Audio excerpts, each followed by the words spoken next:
ഷാനു സുലൈമാൻ അല്ലേ? അതെ. 2027 നവംബർ 25-ന് ഹൈവേയിൽ നടന്ന ആക്സിഡന്റിൽ ഹൈറേഞ്ച് സ്വദേശി സബാനൊപ്പം കൊല്ലപ്പെട്ട അതേ ഷാനു സുലൈമാൻ. അതേന്ന് ഞാൻ പറഞ്ഞല്ലോ സാർ. താൻ പറഞ്ഞുകൊണ്ട് മാത്രം ആയില്ലല്ലോ. ഓൻ മാത്രമല്ല സാറേ, ഞാനും പറയുന്നുണ്ട്. ഇതെന്റെ മകൻ ഷാനുവാണെന്ന്. പെറ്റമ്മയേക്കാൾ നിശ്ചയം സാറിനാണോ? ശരി, സമ്മതിച്ചു. ഇത് നിങ്ങളുടെ മകൻ ഷാനുവാണ്. അപ്പൊ പിന്നെ അന്ന് പള്ളിപ്പറമ്പിൽ അടക്കിയത് ആരെയാ? അതൊന്നും എന്റെ വിഷയമല്ല.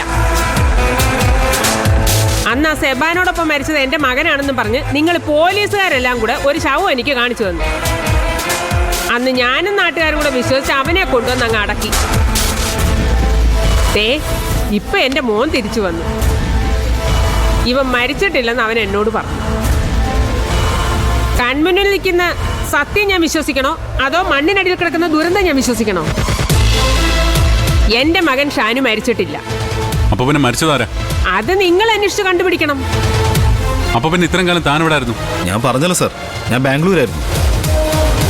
പരീക്ഷ കഴിഞ്ഞതിന് പിറ്റേന്ന് തന്നെ ഞാൻ ഇവിടുന്ന് പോയി. എന്തിന്? അവിടെ എന്തെങ്കിലും പണി കിട്ടുമോ നോക്കാൻ. എന്നിട്ട് പണി കിട്ടിയോ? ഡിഗ്രി പരീക്ഷ എഴുതിയ ബലത്തില് ബാംഗ്ലൂരിൽ തൊഴിലന്വേഷണം നടന്നാൽ വലിയ ഉദ്യോഗമൊന്നും കിട്ടില്ലല്ലോ. പിന്നെ 1-2 കടകളിലും മറ്റും അക്കൗണ്ടന്റായിട്ട് പാർട്ട് ടൈം ജോലി ചെയ്തു. ഞാൻ ഈ പറയുന്നൊക്കെ സത്യമാണെന്ന് സാർ ബാംഗ്ലൂരിൽ ചെന്ന് അന്വേഷണം മനസ്സിലാവും. ശരി, താൻ ഷാനുവാണെന്ന് ഞാൻ സമ്മതിച്ചു. ഈ ഷാനുവിനെന്താ ചെമ്പകശ്ശേരി തറവാട്ടി കാര്യം? അത് കൊള്ളാം. ഇത്രയൊക്കെ പറഞ്ഞിട്ട് സാറിന് കാര്യം മനസ്സിലായില്ലേ? ഇവൻ കെട്ടാണ്ടിരുന്ന പെണ്ണാ പൂജയെന്ന് ഞാൻ എത്ര തവണ പറഞ്ഞു. അവളുടെ വയറ്റിൽ കിടക്കുന്ന കുഞ്ഞ് ഇവന്റെ ആണെന്ന് എത്ര തവണ ഞാൻ ആണയിട്ട് പറഞ്ഞു. ഇപ്പൊ എന്റെ മോനും നേരിട്ട് വന്നു. സാറേ, ഇനിയെങ്കിലും ഞങ്ങൾക്ക് നീതി കിട്ടണം. എന്റെ മകന്റെ പെണ്ണിനെ അവളുടെ കൊച്ചിനെ ഞങ്ങൾക്ക് വിട്ടു തരണം.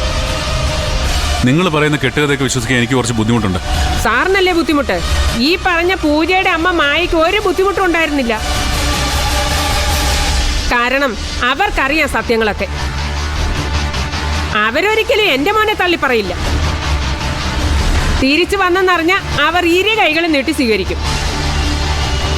കാരണം ഇവന്റെ മടങ്ങി വരവ് ഉണ്ടാക്കാൻ പോകുന്ന കുഴപ്പങ്ങളെ കുറിച്ച് അവർക്ക് നന്നായിട്ട് അറിയാം. സാറിന് ഇനിയും സംശയം ബാക്കിയുണ്ടെങ്കിൽ പോയി അന്വേഷിക്കും സാറേ. എന്നിട്ട് സത്യം കണ്ടുപിടിച്ചോണ്ട് വാ. വരും, സത്യം കണ്ടുപിടിച്ചോണ്ട് തന്നെ വരും.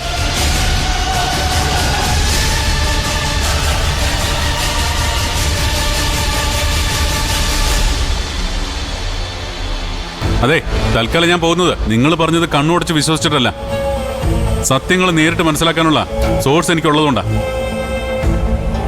തെളിവുകൾ കൊണ്ട് ഞാൻ വരുമ്പോഴും ഈ ആത്മവിശ്വാസം ഇതുപോലെ നിങ്ങൾക്കുണ്ടാവണം.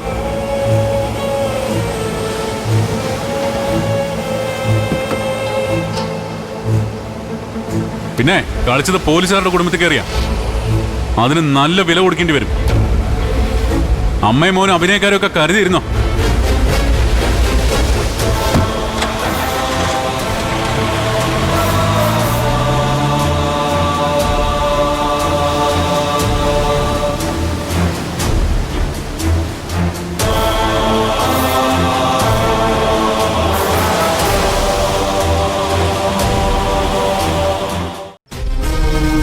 എനിക്കാകെ പേടി തോന്നുന്നു. അതി എത്ര ദിവസം എന്ന് പറഞ്ഞാൽ നമ്മളിങ്ങനെ പിടിച്ചു നിൽക്കാല്ലാതെ വേറെ വഴിയൊന്നുമില്ലല്ലോ.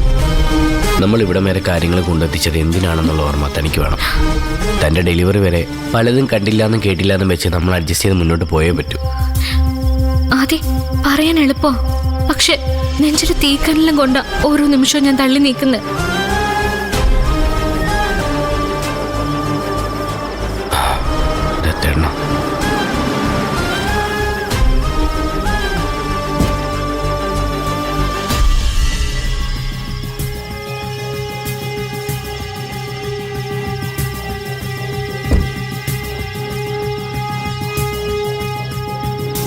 എന്താ രണ്ടുപേരും കൂടി ഇരുട്ടത്തൊരു ഗൂഢാലോചന? കാര്യങ്ങളൊക്കെ എനിക്ക് മനസ്സിലാവുന്നുണ്ട്. എന്താളിയാ? അതെ, നിങ്ങളിങ്ങനെ എത്ര കാലം ഇരുട്ടുകൊണ്ട് ഓട്ടയടയ്ക്കും? എടാ, എന്തെങ്കിലും ഉണ്ടോ എന്നോട് തുറന്നു പറ. പഠിപ്പും ജോലിയൊക്കെ കൊണ്ട് രക്ഷപ്പെടേണ്ട പ്രായം നിങ്ങളുടേത്. ഇപ്പൊ ആവശ്യമില്ലാത്ത ടെൻഷൻ എടുത്ത് തലവെച്ച ജീവിതത്തിന്റെ റൂട്ട് തന്നെ മാറിപ്പോവും. പിന്നെ ഒരിക്കലും നിങ്ങൾക്ക് ജീവിതം തിരിച്ചു പിടിക്കാൻ പറ്റില്ല. ഇത്ര ചെറുപ്പത്തിൽ വിവാഹം കഴിച്ചാൽ ഒട്ടും നല്ല കാര്യമല്ല. പിന്നെ സ്നേഹം കൊണ്ട് നിങ്ങൾ അതിനെ അതിജീവിക്കുമെന്ന് നിങ്ങളെ സ്നേഹിക്കുന്നുണ്ട് ഞങ്ങൾ സ്വപ്നം കാണും. ഞങ്ങളുടെ സ്വപ്നത്തിനിപ്പോൾ ഉയരാനും ഒരുപക്ഷെ നിങ്ങൾക്ക് കഴിഞ്ഞേക്കും. പക്ഷെ അതുകൊണ്ട് മാത്രം ആയില്ലല്ലോ. നിങ്ങളെല്ലാം തുറന്നു പറഞ്ഞാൽ ഒരു പക്ഷേ എനിക്ക് നിങ്ങളെ സഹായിക്കാൻ കഴിയും. അതും ഇപ്പോഴാണെങ്കിൽ മാത്രം. കാര്യങ്ങൾ ഇനിയും കോംപ്ലിക്കേറ്റഡ് ആയാൽ പിന്നെ ചിലപ്പോൾ പിടിച്ചാൽ കിട്ടിയെന്ന് വരില്ല.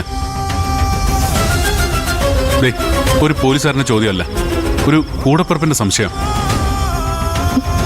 ഞാൻ ഈ കാണുന്ന കേൾക്കുന്നതൊക്കെ സത്യമല്ലെന്ന് വിശ്വസിച്ചോട്ടെ. ഇതുവരെ നിങ്ങൾ എന്നോട് പറഞ്ഞതിനപ്പുറം നിങ്ങളുടെ മനസ്സിൽ ഒന്നുമില്ലെന്ന് ഞാൻ വിധി എഴുതിക്കോട്ടെ.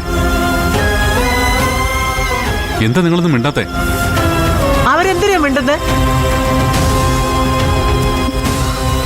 അവർക്കറിയാൻ വയ്യാത്ത കാര്യങ്ങളെ കുറിച്ച് അവരെന്ത് സംസാരിക്കാന്? എത്ര തവണ ദത്തനെ അവരെ ചോദ്യം ചെയ്തിരിക്കുന്നു.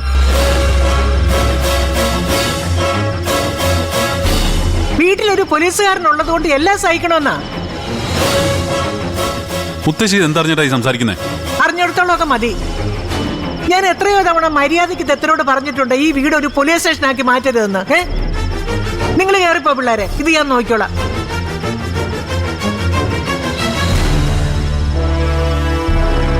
ദത്തൻ എന്താ അറിയണ്ടേ? എന്നോട് ചോദിക്കൂ, ഞാൻ പറയാം.